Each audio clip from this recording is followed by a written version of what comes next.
Hello friends, welcome to Matt Kitchen. Matt কিচেনে আপনাদের সবাইকে স্বাগত। পুরনো বন্ধুদের পাশে থাকার জন্য ধন্যবাদ এবং নতুন বন্ধুদের স্বাগত জানিয়ে শুরু করছি আজকের রেসিপি। শুরুতেই দেখতে পাচ্ছেন আমি আজকে খুব সুন্দর একটা চিকেন ব্রেড রেসিপি শেয়ার করছি। তার জন্য আমার লাগবে হচ্ছে এখানে একটা প্রথমে মিক্সিং বোল নিলাম, তারপরে আমি এখানে 1 কাপ মেপে ময়দা নিয়েছি। আমি ময়দা দিয়ে করছি, আপনারা চাইলে আটা দিয়ে করতে পারেন। তারপরে 1 টেবিল চামচ আমি নিয়েছি গুঁড়ো চিনি আর স্বাদ মতন লবণ, আর 1 চা চামচ আমি নিয়ে নিলাম হচ্ছে ইস্ট। আমি এখানে শুকনো ইস্টটা নিলাম। তারপরে যেগুলো যেখানে দিলাম সেগুলো সেখানেই এরকম অল্প করে জায়গার মধ্যে প্রথমে মিশিয়ে নিলাম। দেখুন, যেটা যেখানে দিয়েছি সেটা সেখানে মিশিয়ে নিয়েছি। তারপরে আমি পুরোটা একসাথে মিশিয়ে নেব।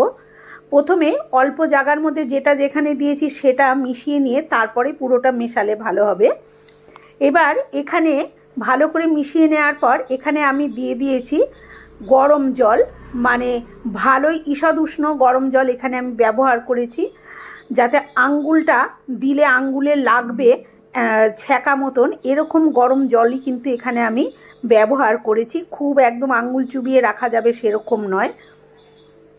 এবারে চামচে করে প্রথমে যেহেতু গরম আমি মিশিয়ে নিলাম, তারপরে হাতে করে এটাকে খুব ভালো করে এইভাবে আমি একটু ঠেসে নিচ্ছি। এটা দেখুন প্রথমে কিন্তু এরকম চ্যাটচেটে করে মেখে নিয়েছি, তবে আমার এখানে আমি যে কাপ মেপে ময়দাটা নিয়েছি আমি সেই কাপ মেপে আমার মোটামুটি প্রায় 1/2 কাপ মতন জল এখানে লেগেছে। আর অবশ্যই অল্প অল্প করে জল দিয়ে দিয়ে এটা করতে হবে, একবারে পুরোটা জল দিয়ে দেওয়া যাবে না। এবারে দেখুন এটা এরকম চ্যাটচেটে করে মেখে নিয়েছি, হাতের মধ্যে লেগে যাচ্ছে, দেখতেই পেলেন।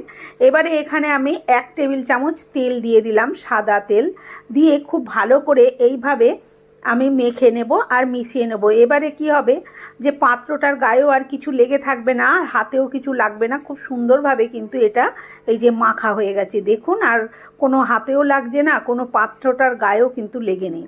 এবারে এইভাবে ঘুরিয়ে ঘুরিয়ে চেপে চেপে এটাকে গোল মতন করে দেব। গোল মতন করে দিয়ে এই যে এইভাবে দেখুন আমি মুড়িয়ে মুড়িয়ে এটাকে পুরো গোল মতন করে দিচ্ছি। করে দিয়ে এবার ওপর থেকে আমি আর একটু সাদা তেল হাতের মধ্যে নিয়ে এই যে এর চারপাশটায় আমি এইভাবে লাগিয়ে দেব। অবশ্যই এই মাখার প্রসেসটা কিন্তু খুব সুন্দরভাবে করতে হবে, নাহলে কিন্তু এই রেসিপিটা তৈরি করা যাবে না। এবার আমি ঢাকা দিয়ে 40 মিনিট থেকে 1 ঘন্টা আমি রেখে দেব। ততক্ষণে আমি যেহেতু চিকেনের পুর দেব, আমি সেই পুরটা তৈরি করে নিচ্ছি। আমি এখানে চিকেনের পুর দিচ্ছি, আপনারা যে কোনো কিছুর পুর, সবজিও দিতে পারেন, আলুর পুরও দিতে পারেন, যে কোনো পুর দিতে পারেন। তার জন্য আমি কড়াইতে সর্ষের তেল গরম করে প্রথমে খুব কুচি করে নেওয়া পেঁয়াজ দিয়ে দিলাম। দিয়ে পেঁয়াজটা একটু নাড়িয়ে নিয়ে যখন একটু পেঁয়াজের কাঁচা গন্ধটা চলে গেল তখন দিয়ে দিয়েছি 1/2 চামচ রসুন আর হচ্ছে 1 চামচ হচ্ছে আদা। এগুলো আমি আদা রসুনটা অবশ্যই গ্রেট করে নিয়েছি, আপনারা বেটেও দিতে পারেন। এবারে দিয়ে দিলাম এর মধ্যে আমি চিকেন কিমাটা, যখন আদা রসুনের কাঁচা গন্ধটা চলে যাবে সেই সময় আমি চিকেন কিমাটা এর মধ্যে দিয়ে দিয়েছি। আমি এখানে চিকেন কিমা দোকান থেকেই করে এনেছিলাম, সেটা ব্যবহার করেছি। আপনারা চাইলে এই চিকেনের পিস থেকে ছোট ছোট টুকরো, ওই লুডোর ছক্কার মতন বা আরও ছোট টুকরো কিন্তু আপনারা কেটে নিতে পারেন বা দোকান থেকে কাটিয়ে আনতে পারেন। এবারে একটুখানি নাড়াচাড়া করলাম মিনিট 2, তখনই চিকেন থেকে যখন জল ছাড়তে শুরু করেছে, আমি কিন্তু ঢাকা দিয়ে দিইনি, ঢাকা দিলে আরও জল ছাড়বে। সেই জন্য যেহেতু আমি এটা কিমা করেছি সেহেতু এটা নাড়াচাড়া করতে গিয়েই কিন্তু সেদ্ধ হয়ে যাবে। এখানে দিয়ে দিলাম একটুখানি হলুদ গুঁড়ো, একটু জিরের গুঁড়ো আর একটুখানি লাল লঙ্কার গুঁড়ো দিয়ে এবারে খুব ভালো করে আরও 3-4 মিনিট এইভাবে একটু নাড়াচাড়া করে নেওয়ার পর আমি এখানে লবণ দিচ্ছি। লবণটা কিন্তু প্রথম থেকে দিয়ে দিলে চিকেন ঢাকা দিলে এমনিই জল বেরোয়, তাহলে কিন্তু জলটা আরও বেশি বেরোবে, সেই জন্য আমি লবণটা এই সময় দিলাম। লবণটা দিয়ে আরও মিনিট 2 একটু নেড়ে চেড়ে নিয়েছি। তারপরে এখানে আমি 1 চা চামচের মতন একটু ময়দা দিয়ে দিয়েছি। যেহেতু চিকেনটা একটু রসালো রসালো ভেজা ভেজা টাইপের রয়েছে, সেই জন্য সেটাকে ভেজা থাকলে হবে না, এটাকে পুরো শুকনো মতন করতে হবে। সেই জন্য আমি এখানে একটু ময়দা দিয়ে দিয়েছি, দিয়ে একটু নাড়াচাড়া করে নিয়েছি। এখন কিন্তু এটা একদম শুকনো হয়ে গেছে। এই সময় আমি এখানে টমেটো কেচাপ ব্যবহার করছি। 1 টেবিল চামচ মতন টমেটো কেচাপ এখানে আমি দিয়ে দিলাম। আপনারা চাইলে টমেটো সস দিতে পারেন, দোকানে যে সসটা কিনতে পাওয়া যায় প্যাকেটে সেই সসটাও ব্যবহার করতে পারেন। আমি এখানে টমেটো কেচাপ দিয়েছি, দিয়ে তারপরে আবার একটু এইভাবে ভালো করে নাড়াচাড়া করে টমেটো কেচাপটার সাথে খুব ভালো করে মিশিয়ে এটাকে রান্না করে নিয়েছি। এখন এটা আমি নামিয়ে ঠান্ডা করে নেব। এদিকে আমার যে ময়দাটা মেখে রেখেছিলাম সেটাকে দেখুন ফুলে পুরো 2 গুণেরও বেশি হয়ে গেছে। এবারে আমি এটাকে ভালো করে নাড়াচাড়া দিয়ে এর ভেতরে যে হাওয়াটা আছে সেটাকে বার করে দেব।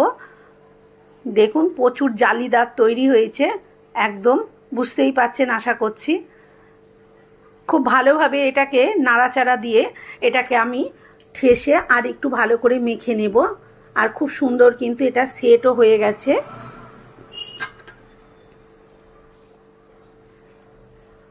আপনারা এরকমভাবে তৈরি করে কিন্তু অনায়াসেই সন্ধেবেলা বাচ্চাদের যে অল্প খিদে পায় সেগুলো সে সময় করা যেতে পারে, বা সকালের ব্রেকফাস্টেও দেয়া যেতে পারে, বা টিফিন বক্স লাঞ্চ বক্সেও কিন্তু এটা অনায়াসেই দেয়া যেতে পারে। এবারে যে দলাটা আমি করে নিয়েছিলাম ময়দার, সেটা নিয়ে নিলাম, একটু গুঁড়ি ছড়িয়ে নিলাম যেহেতু এটা খুবই নরম।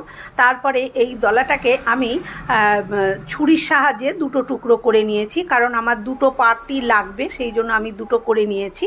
এবার আমি 1 কাপ ময়দা দিয়ে করেছি। আপনারা যদি বড় করে তৈরি করতে চান তাহলে সেক্ষেত্রে ময়দার পরিমাণটা কমিয়ে বাড়িয়ে নেবেন। ময়দার পরিমাণ কমালে বাড়ালে কিন্তু ইস্ট আর লবণ আর চিনির পরিমাণও কিন্তু কমবে বাড়বে, সেটা সবসময় মাথায় রাখবেন। এবারে একটু গুঁড়ি ছড়িয়ে একটা লেচি আমি এইভাবে বেলে নিচ্ছি। খুব একটা বড় করে বেলবো না, আর খুব রুটি যেরকম বানাই সেরকম পাতলাও করব না, আবার খুব মোটাও করব না। আমি দেখিয়ে দিচ্ছি, দেখুন মোটাটা কীরকম আছে। এই রকমভাবে আমি বেলে নিয়েছি। আর একটা লেচিকেও আমি এই একই রকমভাবে কিন্তু বেলে নেব, একই মাপ করে। দুটোই বেলা হয়ে গেছে। এবারে যে চিকেনের পুরটা করে নিয়েছিলাম অবশ্যই কিন্তু ঠান্ডা করে নিতে হবে। আমি ঠান্ডা করে নিয়েছি, আর এই যে এখানে দিচ্ছি বুঝতেই পাচ্ছেন এটা কতটা ঝুড়ো ঝুড়ো হয়েছে। এটা কিন্তু ওই ময়দাটা দেওয়ার কারণে ঝুড়ো হয়েছে, না হলে কিন্তু চিকেন থেকে যতই এরমভাবে ঝুড়ো ঝুড়োভাবে ঠিকঠাক মতন করা যায় না, জল জল ভাব থাকে। আর জল জল ভাব থাকলে কিন্তু এটা হবে না। মধ্যিখানে চিকেনের পুরটা খুব ভালো করে দিয়ে আর একটা রুটি দিয়ে চাপা দিয়ে দিচ্ছি।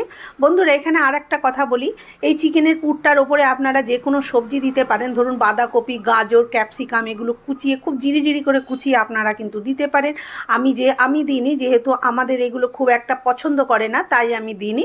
আপনারা কিন্তু অনায়াসেই দিতে পারেন, তাহলে বাচ্চারা খেলে, যারা সবজি খেতে চায় না তাদের সবজিও খাওয়া হয়ে যাবে। ভীষণ হেলদি ফুড এটা। এবারে খুব ভালো করে এইভাবে দেখুন, যে থালাটার মধ্যে বেক করব সেটার মধ্যে আমি একটা কাগজ লাগিয়ে তেল ব্রাশ করে নিয়েছি। তারপরে তার মধ্যে এটাকে দিয়ে সাইডটা আমি ভালো করে চিপে চিপে জুড়ে দিয়েছি। 2টো রুটি যেহেতু ভালো করে জুড়ে দিয়েছি। এবারে ঠিক মধ্যিখানটা আমি আঙুল দিয়ে একটু ফুটো করে দেব, না হলে কিন্তু এটা ফুলে মধ্যিখানটা ফুলে উঠে ফেটে যেতে পারে। সেই জন্য আমি মধ্যিখানটা একটু ফুটো করে দিলাম। আর ধারটা ছুরির এরকম পেছন দিকটা দিয়ে এরকমভাবে আমি একটুখানি দাগ দিয়ে দেব। অবশ্যই ছুরির পেছন দিকটা দিয়ে দেবেন। এরকমভাবে আমি দাগটা দিয়ে দিচ্ছি, একটা ডিজাইনও হবে, দেখতেও সুন্দর লাগবে, তার জন্য এই দাগটা দিয়ে দিচ্ছি। আমি এরকম দিয়ে দিচ্ছি, আপনাদের যদি অন্য কোনো ডিজাইন পছন্দ হয় আপনারা সেরকমভাবে দিতে পারেন। দেখুন সমস্ত দাগটা দিয়ে দিয়েছি, কত সুন্দর দেখতে লাগছে। এবার আমি এখানে একটুখানি ডিমের যে কুসুমটা হয় সেই কুসুমটা আমি এই বাটির মধ্যে নিয়ে নিয়েছি।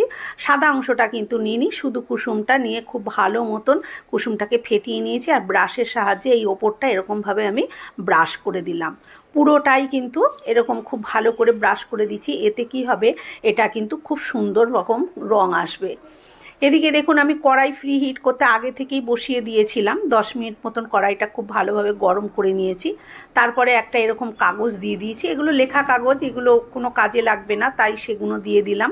2খানা কাগজ আমি ভাঁজ করে একসাথে দিয়ে দিয়েছি। তারপরে একটা স্ট্যান্ড বসিয়ে আমার এই পাউরুটির এটা বসিয়ে দিলাম প্লেটটা। এবারে আমি ঢাকা দিয়ে দেব। ঢাকা দিয়ে মিডিয়াম টু হাইয়ের মাঝখানে যে আঁচটা সেই আছে, এটাকে আমি 15 মিনিট কুক করে নেব। আর ওপর দিয়ে নোড়াটা চাপা দিয়ে দিলাম যাতে কোনো মতে হাওয়া না বেরোয়। হাওয়া বেরোলে কিন্তু এটা হবে না, সেই জন্য সেদিকে কিন্তু খেয়াল রাখতে হবে। মিনিট 15 পর আমি গ্যাসটা নিভিয়ে দিয়েছি। দেখুন কত সুন্দর কালার হয়েছে। আর ওপর থেকে তিল ছড়িয়ে দিলে আরও সুন্দর কালার হতো। আমার কাছে বন্ধুরা তিল নেই, সেই জন্য আমি তিলটা ওপর থেকে ছড়াতে পারি না। আপনারা কিন্তু একটু তিল ছড়িয়ে দেবেন যখন এটাকে ডিমের ব্রাশ করবেন তখন। এবারে আমি একটুখানি এর ওপরে সাদা তেল ব্রাশ করে দিচ্ছি যাতে একটু গ্লামারটা লাগে, একটু জেল্লা ভাব হয়, তার জন্য অবশ্যই এটা করতে হবে। আমি এখানে সাদা তেল দিলাম, আপনারা ঘি বা বাটারও দিতে পারেন। বন্ধুরা আজকের আমার এই রেসিপিটা কেমন লাগলো কমেন্ট করে অবশ্যই জানাবেন। ভালো লাগলে একটা লাইক দেবেন, শেয়ার করবেন। আর আমার চ্যানেলে নতুন বন্ধু হয়ে থাকলে চ্যানেলটি সাবস্ক্রাইব করে নেওয়ার অনুরোধ রইল।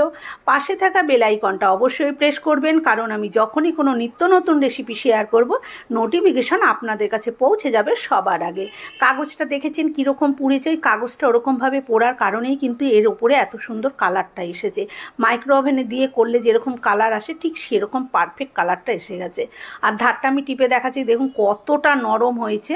এবারে আমি এটাকে একটা প্লেট দিয়ে উল্টে দিলাম। দেখুন এই যে কাগজটা থালার মধ্যে লাগিয়েছিলাম সে কাগজটা আমি টান দিয়ে খুলে দিচ্ছি। দেখুন নিচটাও কত সুন্দর, পড়েও নি কিচ্ছু না, খুব সুন্দরভাবে কিন্তু এটা কুক হয়ে গেছে।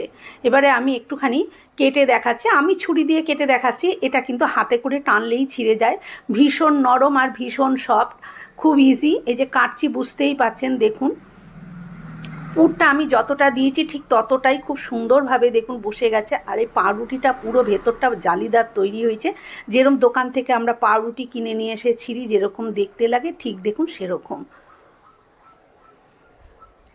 তৈরি হয়ে গেল না পুর ভর্তি ব্রেড। কেমন লাগলো ভিডিওটা কমেন্ট করে অবশ্যই জানাবেন। ভালো লাগলে একটা লাইক দেবেন। আজকের মতন এই পর্যন্ত, ভালো থাকবেন।